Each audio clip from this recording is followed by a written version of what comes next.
이 나홈서의 이야기가 어쩌면 오늘 우리 시대에 우리에게 주는 메시지가 있을 거라고 생각합니다. 어떤 분이 그런 얘기를 했습니다. 이 나홈서의 처음을 보면서 그 나홈서의 이야기는 주전자 속의 개구리와 같은 그런 격의 모습을 잘 보여준다. 주전자 속의 개구리는 우리가 잘 알고 있지 않습니까?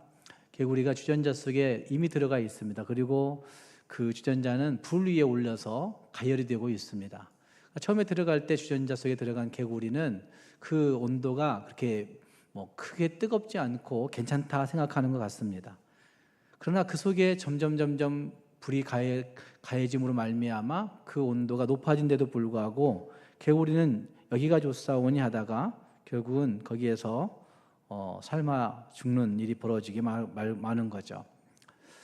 어쩌면 뜨뜻한 것이 좋아서, 아니 미지근함이 좋아서 그냥 누워있다가 거기에 그냥 무감각하게 죽어가고 있는 주전자 속의 개구리처럼 니느웨 백성들이 그랬지 않았을까라고 그렇게 니느웨서 이 나홈서를 이야기하면서 처음 서두에 주전자 속의 개구리 이야기를 하는 분이 있다는 말입니다.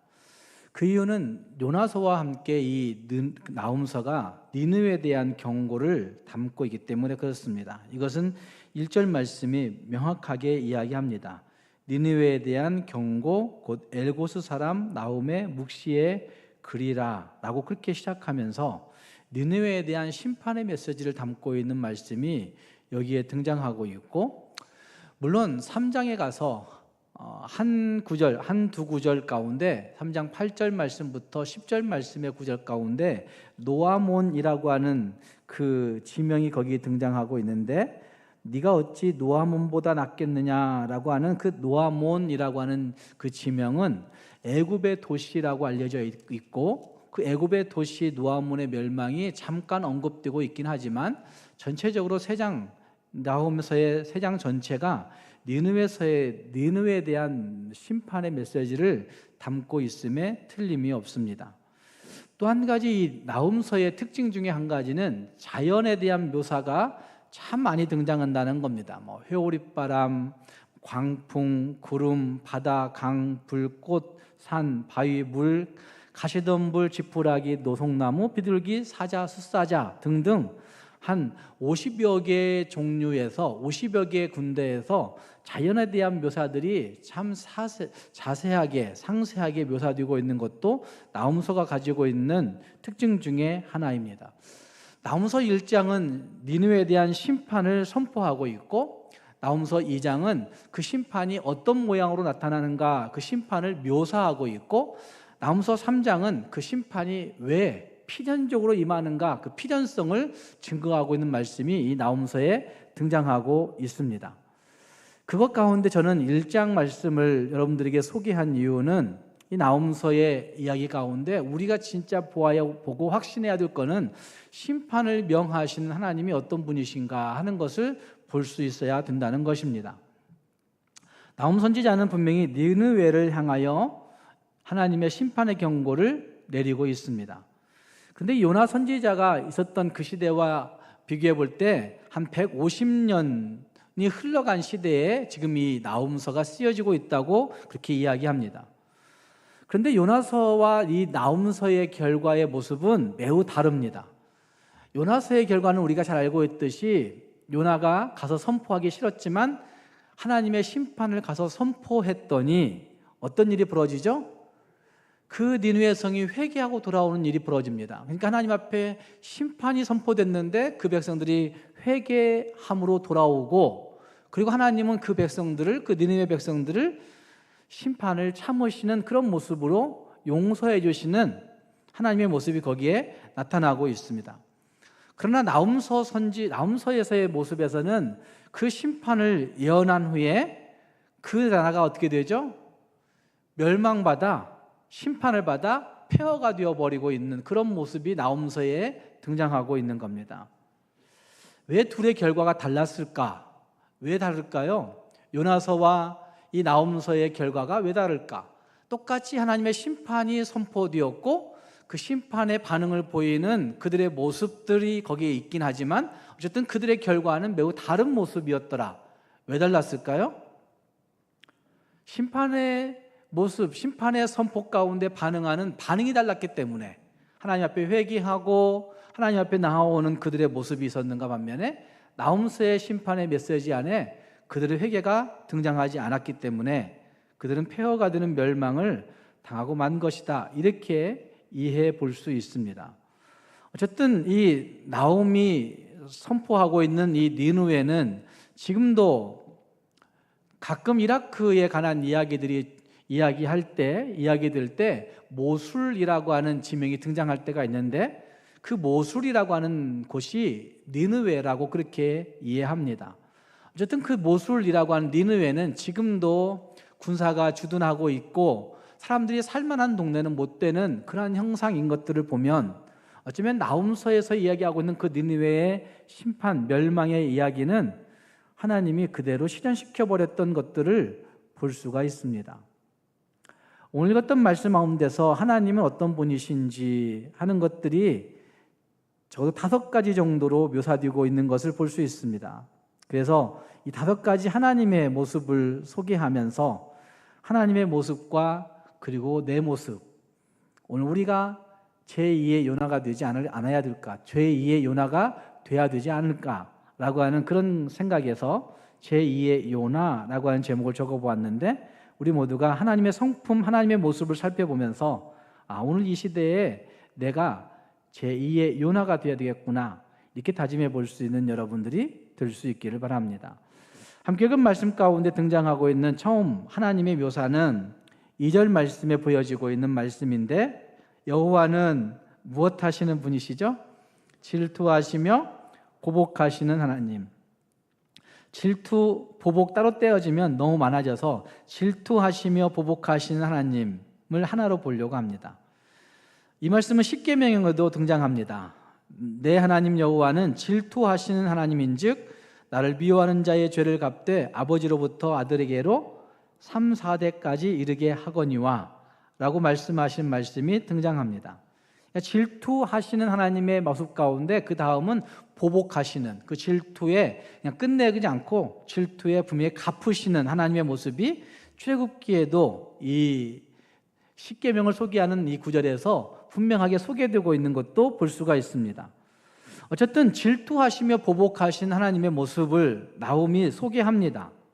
그래서 어떤 선지자, 어떤 해석자들은 나홈을 이야기할 때 나홈은 복수의 예언자다, 이렇게 나홈을 지칭하기도 합니다. 왜냐하면 하나님의 심판과 하나님의 보복을 예언하고 있는 예언자이기 때문에 이 나홈은 보복을 예언하는 복수의 예언자다, 이렇게 이야기하기도 합니다.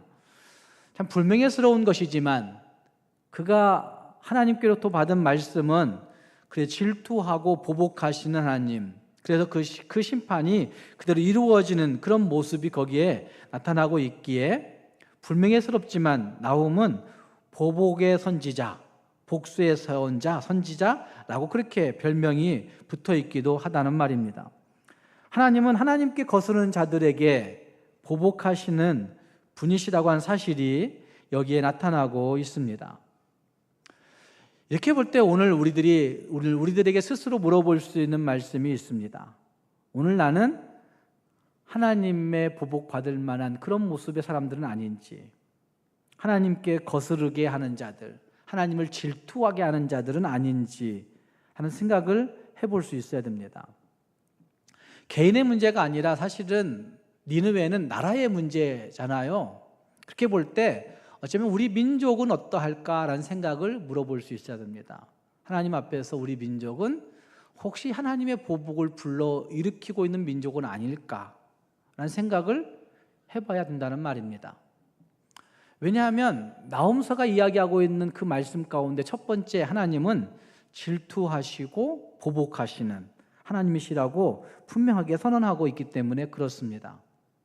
오늘 우리는 하나님을 어떻게 인식하고 있습니까? 그리고 우리 가정과 우리 공동체, 교회 공동체와 그리고 우리 민족 공동체는 하나님 앞에 어떤 모습의 사람들인가, 어떤 공동체로 서 있는가 하는 것을 생각해 보아야 한다는 말입니다. 두 번째 하나님은 어떤 분이시죠? 보복하신 하나님이시다라고 얘기하고 거스르는 자에게 보복하는 것을 2절이 전체적으로 얘기하시고 있습니다. 3절은 하나님을 어떤 분으로 묘사하고 있습니까? 노하기를 더디하시며 라고 그렇게 표현하고 있습니다. 2절 말씀에서 이야기한 하나님만 있다고 한다면 우리는 하나님을 참 너무 큰 두려움으로만 바라봐야 될 겁니다. 그러나 하나님은 노하기를 어떻게 해요? 더디하신다라고 표현합니다. 출애굽기 34장 6절 말씀에도 그런 말씀이 등장합니다. 출애굽기 34장 6절 말씀을 한번 보시면 출애굽기 34장 6절 말씀을 보시면 거기에도 그렇게 이야기합니다. 34장 6절 말씀에 모세가 들판 돌을 처음 꺾은 것과 같이 쭉 얘기하고 6절 말씀을 가서 보시면 그의 앞으로 지나시며 선포하시되 여호와라 여호와라 자비롭고 은혜롭고 노하기를 더디하고 인자와 진실이 많은 하나님이시다. 모세가 하나님 앞에 이렇게 두 번째 그 돌판을 깎아가지고 올라갔죠. 첫 번째 돌판은 하나님이 주셨던 것이고 두 번째 돌판은 자기가 이미 첫 번째 거를 파손해버렸기 때문에 깎아서 올라갔다고 하는 말씀이 등장하죠. 그리고 올라가서 하나님 앞에 섭니다. 그리고 하나님이 그 앞에 그 모세 앞에 지나가시면서 말씀하시는 거죠. 자비롭고 은혜롭고 노하기를 더디하고 인자와 진실이 많은 하나님이다 라고 외치고 있습니다. 민수기 14장 18절 말씀에서도 하나님은 말씀합니다. 여호와는 노하기를 더디하시고 인자가 많아 죄악과 허물을 사하시나 라고 말씀하시는 말씀이 등장합니다. 뿐만 아니라 성경 곳곳에서는 노아 방주 이야기를 예로 들면서 노아 방주의 때에 하나님께서 오래 참고 기다리시는 그 심판을 그냥 확 저질러 버리지 아니하시고 오래 참고 기다리시는 하나님이신 것에 대해서 성경 곳곳에서 노아 방주 이야기를 가지고 말씀하시는 것들을 볼 수가 있습니다. 어쩌면 그 말씀들을 읽을 때마다 그래 하나님은 그래 노하기를 더디하시는 분이시구나. 그러니까 우리의 시대는 괜찮아. 우리는 무사하겠구나 라고 생각하는 분들이 있을 겁니다. 하나님은 노하기를 더디하시는 분이셔서 언제까지 참으셨을까요? 지금까지 참고 계시는 겁니다. 지금까지 언제까지 참지 않으실까요? 계속해서 참지는 않으실 것입니다. 이게 해답일 거예요. 지금까지는 참고 계셨어요. 그러나 계속해서 참지는 않으실 거예요. 그렇게 생각할 때 하나님 앞에서 우리는 그래 하나님은 노하기를 더디하시는 분이시니까 그래 우리는 괜찮겠지, 우리는 무사하겠지, 우리 시대는 괜찮을 거야 이렇게 생각하면 안 된다는 말입니다. 하나님께서 분명히 말씀하시는 그 말씀들 가운데 3절 말씀의 앞부분에 분명히 그런 말씀 하시잖아요. 노하기를 더디하시며 벌 받을 자를 결코 어떻게 해요? 내버려 두지 아니하시느니라 라고 말씀하시는 그 말씀을 보시면 결코 내버려 두지 아니하시는 하나님이시라는 사실을 말씀할 때에 정말 하나님은 지금까지 참으신 분이에요. 계속해서 참지는 않으실 겁니다. 그런 모습들을 항상 기억해 봐야 되죠. 민수기 14장 18절 말씀 아까 소개했는데 거기에도 그런 말씀이 등장합니다. 노하기를 더디하시고 인자가 많아 죄악과 허물을 사하시지만 그러나 그 다음 구절에는 형벌 받을 자는 결단코 사하지 아니하시고 아버지의 죄악을 어떻게 해요? 자식에게 갚아 3, 4대까지 이르게 하신다고 말씀하십니다. 여호와 하나님은 노하기를 더디하시는 분이십니다. 그래서 지금까지 참으셨습니다. 그러나 계속해서 참지는 않으신다는 것이 성경이 우리에게 말씀해주고 있는 겁니다. 교회를 섬길 때마다 이건 참 큰 두려움이 아닐 수 없습니다. 정말 하나님은 우리를 길게 참으시는 분이시다라는 사실을 생각할 때 안도합니다. 그러나 하나님은 언젠가 반드시 벌하시는 분이시다. 그렇게 생각하면 하나님이 두려울 때가 있다는 말입니다. 여러분 어떤 하나님을 믿고 신뢰하는지 한번 생각해 볼 수 있기를 바랍니다. 세 번째, 하나님은 권능이 크시다고 이야기합니다. 노하기를 더디하시며 권능이 크시며 라고 말씀하십니다. 여호와는 권능이 크시다 라고 말씀하신 그 말씀, 그 다음 구절들을 보면 여호와의 길은 어떻게 해요? 같이 읽어보겠습니다. 여호와의 길은 3절에 여호와의 길은 회오리 바람과 광풍에 있고 구름은 그의 발에 티끌이로다 라고 말씀하십니다. 4절과 5절 말씀에서도 하나님의 크신 권능을 우리에게 말씀해 줍니다. 4절 5절 같이 읽어보겠습니다. 시작. 그는 바다를 꾸짖어 그것을 말리시며 모든 강을 말리시나니 바산과 갈멜이 쇠하며 레바논의 꽃이 시드는도다. 그로 말미암아 산들이 진동하며 작은 산들이 녹고 그 앞에서는 땅 곧 세계와 그 가운데에 있는 모든 것들이 솟아오르는도다. 하나님은 권능이 크신 분이십니다. 그래서 세상 모든 것들을 다 조정도 하시고 사용도 하시고 그것들을 다 이용하신다고 성경이 말씀하고 있습니다. 나훔 선지자가 니느웨는 곧 망한다라고 선포했을 때 아마 사람들은 무슨 소리 하는 거야, 니느웨가 얼마나 난공불락의 요새인데 라고 생각했을 겁니다. 왜냐하면 그래도 150년 동안은 괜찮았으니까. 요나가 니느웨를 향하여 선포하고 난 다음에 요나 이후에 한 150년이 안전했으니까 안전한 이 니느웨 성이 뭐가 문제가 된다는 얘기야 라고 생각했을 겁니다. 그런데 나훔 선지자가 예언했던 대로 다시 니느웨가 멸망할 때 니느웨의 멸망은 난공불락의 성이었지만 어떻게 멸망한지 아세요? 역사의 기록에 보면 그 니느웨를 침공하는 그 연합군이 티그리스 강의 흐름을 바꿔버렸다고 합니다. 그래서 티그리스 강의 그 흐름을 바꿔버리니까 니느웨라고 하는 그 도시로 물이 다 흘러들어가게 만들어버린 거죠. 그래서 니느웨 성은 물이 흘러들어와서 결국 망하게 된 나라라고 그렇게 알려지고 있습니다.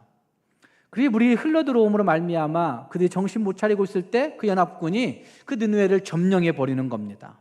전혀 예측하지 못한 곳에서 엄청난 일들이 벌어지는 거죠. 이번에 우크라이나에 큰 댐이 무너졌습니다. 러시아가 했을 거라고 그렇게 예측을 하죠. 뭐 다 알 수 없는 부분들이니까. 어쨌든 중요한 것은 그 큰 댐이 무너지자 그 우크라이나에서 하려고 하던 그 전쟁의 많은 전력들이 손상을 입고 정신을 못 차리는 거죠. 니느웨가 바로 그와 같이 멸망했다는 겁니다.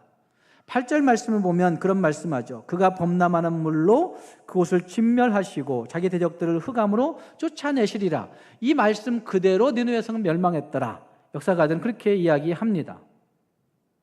그리고 나훔서 3장 7절 말씀에서는 니느웨를 향하여서 그렇게 얘기하죠. 그 있는 곳을 알 수가 없도다. 그곳이 난공불락의 성이었는지 그곳이 정말 요새였는지 알 수가 없도다 라고 그렇게 얘기했는데 그렇게 되어져 버렸다라고 한 사실을 말씀하죠. 권능이 크신 하나님은 하고자 하시면 못하실 일이 없으신 분이십니다. 어쩌면 우리는 이 사실을 믿음으로 보고는 있습니다. 그러나 진짜 믿느냐라고 물어본다면 진짜 믿는 거는 잘 모르겠습니다. 하나님의 권능이 크신 하나님이십니다. 저는 그대로 믿습니다. 하나님이 하신 일들을 보았기 때문에, 그리고 하실 일들을 기대하기 때문에. 어제 신문 보면서 제가 깜짝 놀랐어요. 그리고 그 테슬라의 그 CEO 일론 머스크가 이것이 상용화되면 자기는 이것이 개발이 확정만 되면 자기 뇌에 그 칩을 심겠다고 얘기했어요. 그리고 미국 그 식품 FDA에서 그 사람의 뇌에 그 칩 심는 걸 허락했어요. 이미 그 짐승들을 가지고 동물들을 가지고 실험을 해서 그 짐승의 뇌에 그 칩을 심었더니 그 짐승이 뭐 잠을 자는 그 주기 이것도 바꿀 수 있었고, 그리고 그 짐승이 가진 어떤 질병의 그런 것들을 바꿀 수가 있었대요. 그러니까 이제 이 뇌의 칩을 바꾸면 그들이 기대하는 바 영생을 얻을 수 있다고 생각하는 겁니다. 영생을. 수명의 주기도 바꿀 수 있고 질병의 그 주기도 바꿀 수 있고 막 이런 것들이 가능하기 때문에 사람의 뇌에 그 칩을 심으면 사람의 생명을 100세가 아니라 500세로 영생할 수 있도록 만들겠다고 얘기하는 거죠. 좋으십니까? 저는 하나도 안 좋아요. 이거 뭐 세상을 그렇게 오래 살아가지고 뭐 해요. 그런데 그렇게 된다고 하면서 일론 머스크는 그렇게 얘기하는 거죠. 내 뇌에 그 칩을 심겠다. 이렇게. 어제 신문 보면서 제가 놀랐어요. 하나님이 뭔 일 버리실 거예요. 그 안에. 하나님이 뭔 일 버리시지 않을까 생각해 보죠. 어쨌든 권능이 크신 하나님은 하고자 하시면 못하실 일이 없으신 분이신 것을 어쩌면 우리 한국 교회는 맛보았던 것을 기억해야 돼요. 한국 교회의 초대교회 성도들은 하나님이 권능이 크셔서 못 바꾸실 것이 없으신 분이시구나 라는 사실을 이미 체득하고 경험했던 그런 교회고 성도들이란 말입니다. 우리도 마찬가지일 거예요. 여러분들도 그걸 경험하여 여기까지 온 것이죠. 그래서 하나님은 권능이 크신 하나님이시다라는 사실을 확신하면서 바라봐야 되는 거죠. 진짜 믿고 살아가야 되는 것이죠. 네 번째, 하나님은 진노하실 때 무섭게 진노하시는 분이십니다. 6절 말씀에 이렇게 얘기하죠. 같이 6절을 읽어보겠습니다. 누가 능히 그의 분노 앞에 서며 누가 능히 그의 진노를 감당하랴. 그의 진노가 불처럼 쏟아지니 그로 말미암아 바위들이 깨지는도다. 그분의 분노 앞에 누가 감히 설 수 있겠느냐. 진노하실 때는 무섭게 진노하시는 하나님을 거기 소개해 주고 있습니다. 사랑하는 여러분, 이 네 가지의 하나님은 참 우리에게 큰 두려움을 가져다 주는 분이십니다. 온순한 분이 화를 내면 더 무섭다는 이야기들을 우리가 하지 않습니까? 근데 하나님의 모습이 딱 그런 모습일 것 같아요. 오래 참으시는 분이시고 온유하신 분이시라고 본인 스스로 말씀하셨으니까 온유하신 분이시고, 어쩌면 하나님은 진짜 온순하신 분이신데도 불구하고 그 화가 나면, 그 분이 나면 더 무서운 분이시다 하는 사실을 볼 수가 있는 거죠. 그것이 4절에서도 그것이 5절에서도 나타나고 있는 겁니다. 나훔서를 읽다 보면 그 50여 가지의 그 자연 만물들을 하나님이 다 움직이셔서 하시는 일들은 그 땅을 초토화시키시는 거예요. 그런 걸 보면 하나님은 정말 무서우신 분이시다 라는 사실들을 볼 수가 있습니다. 저는 그렇게 볼 때 한국 교회가 하나님을 무서워해야 될 때가 왔다고 생각합니다. 한국 교회는 하나님을 진짜 두려워할 때가 온 것이에요. 왜냐하면 하나님이 이만큼 살려주셨는데 어쩌면 우리 역사 가운데 하나님을 지우는 일에 열심을 내고 있고, 예수 믿고 있는 교회들도, 하나님의 교회들도 하나님 정말 영광되게 하고 있느냐, 하나님을 진짜 영화롭게 하고 있느냐라고 묻는다면 자신감이 없어지는 것들은 분명한 모습인 거죠. 그렇게 볼 때 한국 교회는 하나님을 진짜 무서워해야 될 때가 온 거라고 저는 생각합니다. 그래서 지금 우리가 제2의 요나가 되어야 되는 거죠. 이대로 있으면 안 될 거니까 하나님 앞에 내가 외쳐야 될 거 아니에요. 누구를 향해서 외쳐야 될 것 같으세요? 세상을 향해서? 요즘은 전도하러 나가면 다 손가락질해요. 요즘 또 막 극성을 부리면서 하나님의 교회, 어머니의 교회라고 막 얘기하고 다니고, 신천지가 극성을 부리고 지금 전도하고 있고, 광주도 JMS가 열심히 전도하고 있어요. 광주도. 그렇게 TV에서 많이 떠들어 봤자 사실은 거기에 꼬임에 넘어간 사람들은 한번 넘어가고 나면 그 신념이 바뀌질 않아요. 그 신념이 바뀌질 않아요.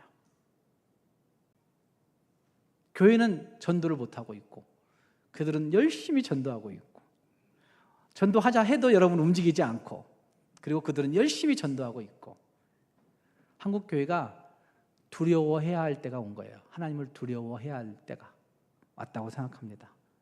여러분들이 제2의 요나로 살아야 할 곳이 분명히 있을 겁니다. 가정이 그럴 거예요. 여러분의 자녀들을 향해서 하나님을 외쳐야 돼요. 하나님을. 과외시키는 것보다도 하나님을 외치셔야 돼요. 떠나가고 나서 후회하지 마시고 하나님을 외치셔야 돼요. 이대로 있으면 안 돼. 이대로 가면 하나님의 무서운 심판받을 수 있어. 이렇게 외쳐야 되는 거죠.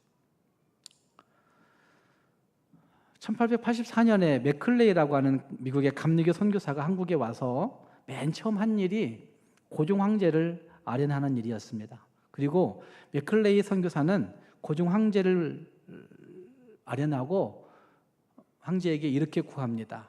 미국 감리교회가 한국을 살려낼게요. 미국 감리교회가 당신의 통치를 도울게요. 미국 감리교회가 한국에 와서 선교할 수 있게 해주세요. 이렇게 세 가지를 요구했습니다. 당신의 통치를 도울 거고, 미국 감리교회가 당신네 나라를 살릴 거예요. 그러니 한국에 와서 선교할 수 있게 달라고 청원을 했습니다. 그리고 고종은 그것을 허락했습니다. 지금도 뭐 북한은 돈 갖다 주면 좋아하니까 돈 받는 단체가 오는 걸 좋아했었어요. 지금은 그런데 하지 않아요. 핵을 개발하고 난 다음부터는 물질적 지원을 원하지 않는다고 해요. 그래서 북한이 막혀버렸는데, 어쨌든 고종 황제가 그걸 허락했어요. 그리고 나서 1884년 그 해의 끝에 알렌이라고 하는 그 선교사가 장로교 선교사로 들어오게 되었고, 그리고 그뿐만 아니라 감리교 선교사가 들어오게 되었고, 언더우드가 들어오게 되었고, 그러면서 병원을 세우고 학교를 세우고 언론사를 만들고 뭐 이런 일들을 그 선교 들어온 많은 선교사들이 함께 감당하게 되었던 것입니다. 어쩌면 그들이 제1의 요나였죠. 한국을 향해서 제1의 요나였죠. 감히 그 외국인이 황제를 아련했다? 이럴 수가 없는 나라잖아요, 우리나라는. 그런데 제1의 요나가 되어서 황제를 아련하고 외쳤던 그 일들이 있었고, 그리고 한국은 이만큼 발전한 겁니다. 그렇다고 한다면 제2의 요나는 누가 되어야 될까? 저와 여러분이 되어야 되는 겁니다. 하나님 앞에. 하나님께서 무엇을 원하시는지 우리가 분명히 기억하면서 하나님 앞에 그걸 선포해야 되는 일들이 남아 있다는 말입니다. 하나님의 성품 마지막 한 가지가 더 남아 있습니다. 함께 읽었던 말씀 7절 말씀 같이 읽겠습니다. 7절 말씀 시작. 여호와는 선하시며 환난 날에 산성이시라. 그는 자기에게 피하는 자들을 아시느니라. 하나님 어떤 분이시죠? 하나님은 선하신 분이세요. 그리고 하나님은 자기에게 피하는 자들을 알고 계시는 분이시라고 말씀하고 있습니다. 자기에게 피하는 자들을 아신다라고 하는 말씀은 단순히 알고 끝나는 것이 아니라 하나님께 피하는 자들을 감싸 안으시고 보호해 주신다라고 하는 사실을 분명히 말씀하고 있는 구절들이죠. 다른 성경에서는 그렇게 말씀하지 않아요? 하나님께 피하는 자들에게 하나님은 피난처시요 산성이라고 말씀하십니다. 하나님께 피하는 자들은 견고한 의료가 있다고 말씀하십니다. 그러니까 하나님 앞에 피하여 하나님의 산성되심을, 하나님의 선하심을 맛보라고 나움 선지자는 그렇게 외치고 있는 것이라고 할 수가 있는 것입니다. 지금 우리의 현실이 답답하고 염려되는 일들이 너무 많다고 이야기하는 사람들이 많이 있습니다. 그렇다고 한다면 하나님이 어떤 분이신지를 더욱더 간절히 바라보아야 됩니다. 여기 오늘 읽었던 말씀에서 말하고 있는 네 가지의 하나님의 모습, 진노하시고 벌 주시고 그리고 또 노하기를 더디하시고 권능이 크신 하나님 앞에 우리가 두려워하고 하나님 앞에 무서워할 뿐만 아니라 그 다음 마지막 피하는 자들에게 산성 되시는 선하신 하나님을 신뢰하면서 우리가 하나님 앞에서 제2의 요나로 자신 있게 주의 복음을 선포하고 하나님을 알릴 수 있는 우리 모두가 될 수 있기를 주님의 이름으로 축복합니다. 기도하겠습니다.